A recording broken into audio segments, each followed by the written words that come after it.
ఇకపై మీకు ఇష్టమైన ఫేవరెట్ సీరియల్స్ యొక్క ఫుల్ ఎపిసోడ్స్ యూట్యూబ్లో అందుబాటులో ఉండవు. కేవలం సన్నెక్స్లో మాత్రమే ఫ్రీగా చూడొచ్చు. ఇన్నాళ్ళు వాళ్ళిద్దరూ నిజమైన భార్యాభర్తల్లా ఎంతో అన్యోన్యంగా ఉంటున్నారు అనుకున్నాను. నిజం తెలియడమే మంచిదయింది. తప్పెవరు చేసినా తప్పే అవుతుంది గిరిజ. అందులోనూ కావాలని చేసిన తప్పుల్ని అస్సలు క్షమించకూడదు. సుందరం మీద ఎంత కోపం కలిగేలా చేసి తల్లి కొడుకుల్ని శాశ్వతంగా దూరం చేయాలంటే ఇదే మంచి సమయం. ఇంకొంచెం పుండి మీద కారం చల్లుదాం.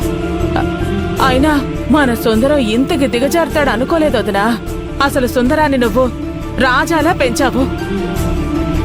అయినా పాపం ఈశ్వరి తను కాబట్టి అన్ని మనసులో పెట్టుకుని ఇప్పటికీ మన వాణ్ణి మార్చడానికి ప్రయత్నిస్తోంది. అదే వేరే అమ్మాయి అయితే ఇలాంటి వాడితో కాపురం కూడా చేయకుండా వెళ్ళిపోయేది. సుందరాన్ని మీరే ఏదో ఒకటి చేసి సరైన దారిలో పెట్టాలదనా. అది మీ వల్లే అవుతుంది. లేదంటే అల్లుడు ఇంకెన్ని దారుణాలకు ఒడిగడతాడో అని నాకు చాలా భయంగా ఉందదనా.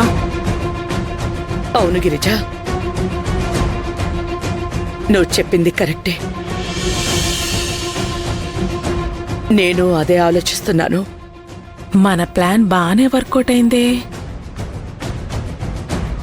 సరే వదినా, జాగ్రత్త, రెస్ట్ తీసుకోండి.